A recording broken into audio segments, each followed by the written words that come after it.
अस्सलाम फ्रेंड्स, कैसे हैं आप सब लोग। उम्मीद है अपने ईमान और सेहत की बेहतरीन हालत में होंगे।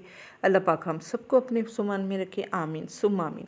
जिन बच्चों को बिस्तर पे पेशाब करने की आदत होती है तो वो ये बहुत बेचारों को उनको ख़ुद पता नहीं चलता। वो समझते हैं कि हम जो है बिस्तर पे यानी हम वॉशरूम में जाके पेशाब कर रहे हैं, लेकिन वो हकीकत में बिस्तर पे ही कर रहे होते हैं।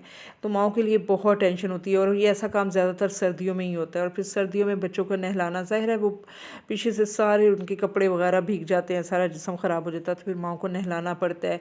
और साथ अगर उनके साथ कोई बच्चा सोया हो या ख़ुद पेरेंट्स में से कोई सोया हो, वो भी बल्कि यानी नापाक हो जाती है, उनको भी नहाना पड़ता है। तो बहुत यानी कि बहुत ये टीजिंग चीज़ होती है ना, बहुत ये जो बच्चों की आदत नहीं होती, ये असल में उनकी कोई कमी होती है, कोई भी यानी कि उनको नहीं पता चलता, उनके बस की बात नहीं होती बच्चों की ना। तो कई पेरेंट्स मारते भी हैं बच्चों को कि भी क्यों किया ये वो, लेकिन ये उनके बस की बात ही नहीं होती। ये किसी चीज़ विटामिन वगैरह की कमी होती है जिसकी वजह से ऐसा हो जाता है ना। तो इसका बहुत आसान हल है। वो मैं बच्चों को कैसे इसका यानी कि इस्तेमाल करवाना है वो मैं आगे चल के बताती हूँ। पहले आप थोड़े से इसके जो है ना फ़ायदे सुन लें। ये इसको तिलों को ये तिल जो होते हैं, सफ़ेद तिल, इसको समझा जाता है कि ये गरीबों का गोश्त है, यानी कि गरीबों के लिए गोश्त होता है। यानी गोश्त के जितने फ़ायदे होते हैं ना, वो सारे इन तिलों में होते हैं। और यानी तिलों की सिर्फ 2 चम्मच में यानी कि उन तमाम गोश्त के 1 किलो गोश्त के जो है ना वो फ़ायदे आ जाते हैं। और जो गोश्त के नुकसानात होते हैं वो बल्कि ये उससे भी पाक होते हैं।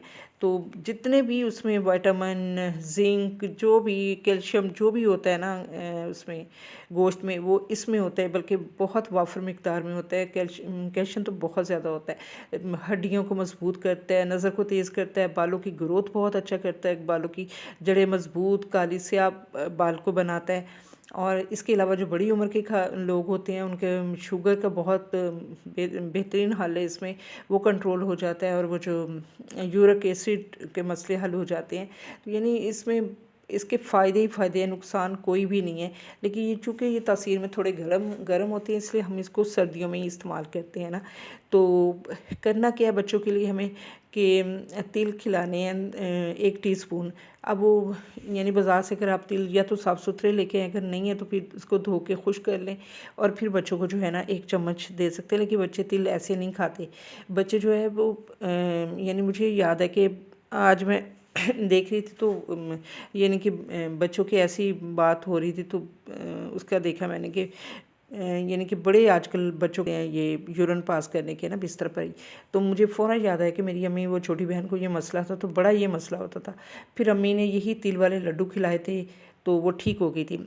तिल वाले लड्डू आम पंसारी से भी मिल जाते हैं, बाज़ार से मिल जाते हैं। ये ठेले वाले आए होते हैं, बहुत सस्ते में मिल जाते हैं।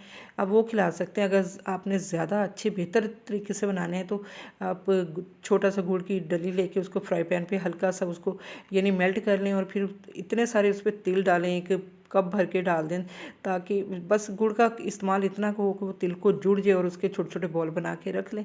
वो जैसे ही वो ठंडे होंगे तो वो हो जाएंगे, आप जार में रख दें और आराम से बच्चे को 1-2 जो है वो लड्डू, वो बल्कि ख़ुद बड़े शौक़ से खाते हैं ना।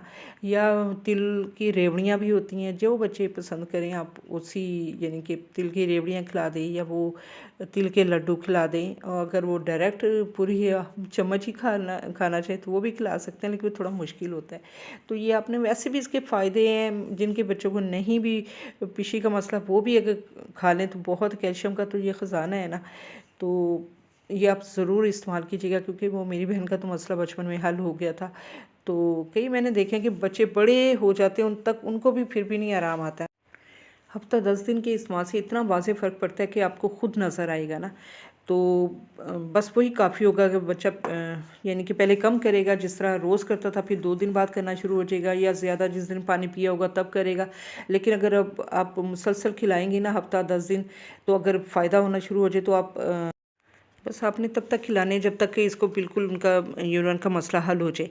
तो फिर भी ऊपर से फिर आप अगर आराम आ जाए तो 5-10 दिन, हफ़्ता 10 दिन मज़ीद खिला दें, बस फिर छोड़ दें, इंशाल्लाह सारी ज़िंदगी ये मसला नहीं होगा। अच्छा, ये रेसिपी आप ज़रूर इस्तेमाल कीजिएगा। अगर फ़ायदा हो तो सदका जारिया समझ के शेयर कीजिएगा, लाइक कीजिएगा, सब्सक्राइब कीजिएगा, दुआओं में याद रखिएगा। ओके। अल्लाह हाफिज़।